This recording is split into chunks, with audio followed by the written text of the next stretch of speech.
This Bay Street here in Bayview was underwater. Some of the cars still here. Walk with me a little bit. This Honda still parked here. You can still see the mud and debris inside the vehicle. Blake, we now know there used to be a brick wall or pillar right here in the center. It's now lying on the grass on the side of this apartment. We can't talk to you? No. I'm sorry. What about the $31 million of the feds say that you... Absolutely, you can talk to them. Are the observable behaviors in the social media accounts? Mr. Ward, why'd you keep driving without a license? Why you got in my face? Indiana deputies say the pair conspired to commit mass shootings and were in some sort of online relationship. Rupp now killed 2 people and herself at Abundant Life Christian School in Madison just before Christmas. Working on a story about a new way to steal cars in Milwaukee that is taking off. The floodwaters from that heavy rain of the Menominee River about ankle deep. They believe that the driver drove down this particular bike path, crashed somewhere right here and flipped. That video that you saw was hanging over this break wall. Still see parts of his car and how far it is into Lake Michigan, saved by just a few inches of steel before plunging into the water. Wisconsinites have lost more than $15 million to this scam, more than 50 victims. 12 News Investigates has been investigating this scam for months, speaking with victims who lost thousands. This year's corn crop is taller than any one county deputy can stand, but Fond du Lac deputies had an eye hundreds of feet up searching this massive cornfield. Members shall issue a citation for operating without a license instead of operating after suspension. An important step on Thursday after intensifying pressure for Milwaukee police to make the change. Do you have your driver's license, sir? Why do I need a... In Wisconsin, when police stop a driver without a license, they get an operating without a license ticket. The law says a second offense should be a criminal charge. But here's the legal loophole that 12 News discovered. If the person doesn't pay the ticket, the state classifies the driver as suspended, even if the driver never had a license. So subsequent stops compound the problem as the tickets stack up without criminal charges. Tickets on. Couple tickets, yeah, but I mean, it don't matter. You don't pay your tickets anyways. 12 News has uncovered drivers with more than 30 tickets and no criminal charges. All right, man, you're free to leave. Drive safe. Officers even surprised themselves at the number of tickets. Oh my God. Who is like the worstest driver in driving history? Last May, Milwaukee police told 12 News they were required to write the suspension ticket because the driver's non-existent license was categorized suspended. A suspension ticket is a traffic ticket.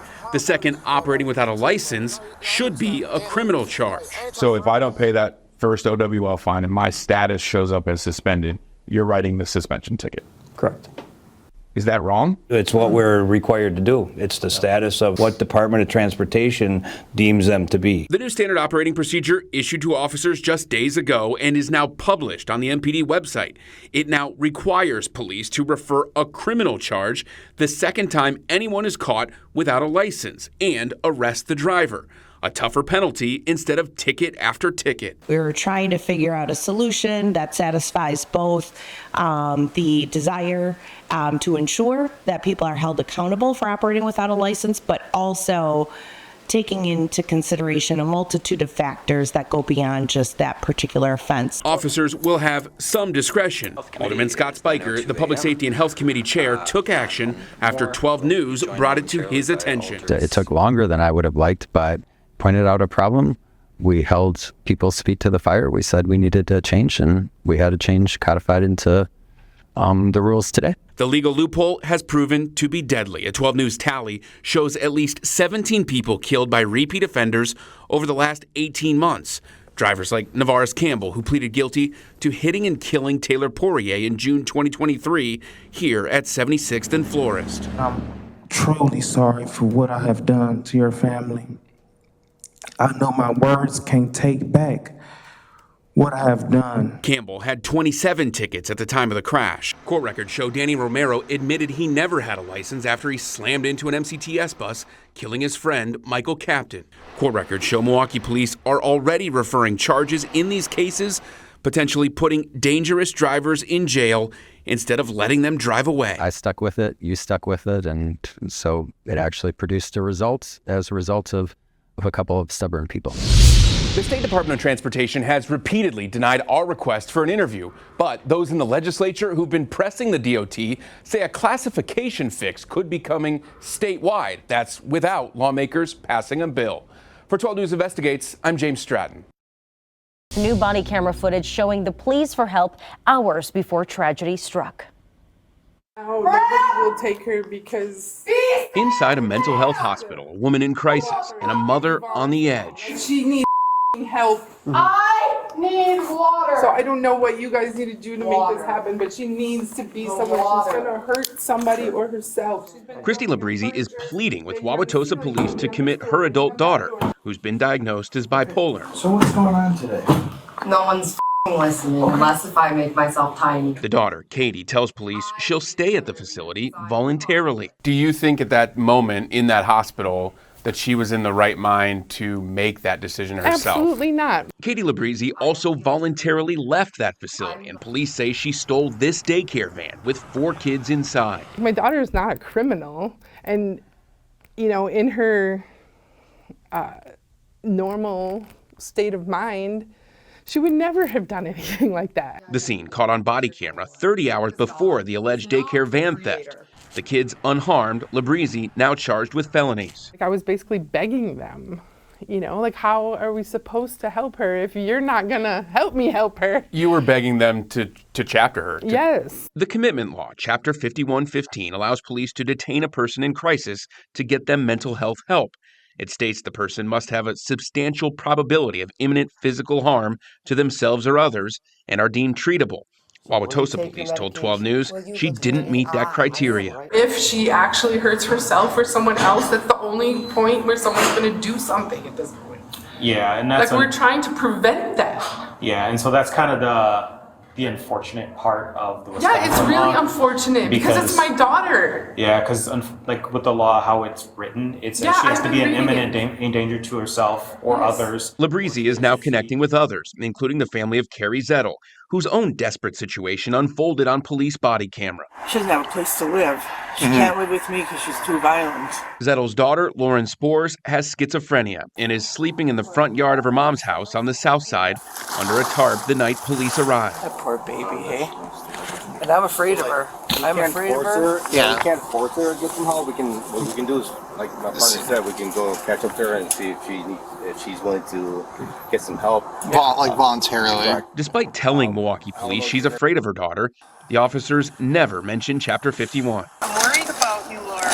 Okay, thanks, son. Why didn't you call me? Uh-huh. Oh, honey. Can you go to, No, they wouldn't let me go there either. 10 hours after calling police, Zettel called best friend Loretta Moyer Beaver. She was in the background just screaming, I'm gonna kill you, and it was just, I'm like, Carrie, just call the police. When police got there, prosecutors say they found her dead, beaten with a rock by her daughter. I said, is it Lauren or Carrie? And they said, it's your mom. And I just collapsed. My heart just broke. You believe if they would have chaptered her or taken her to any sort of mental health, Carrie would be alive. Moyer Beaver estimates they called for help over the years maybe 100 times. What does that say about our system then if we are to where we are now? That it needs to be fixed.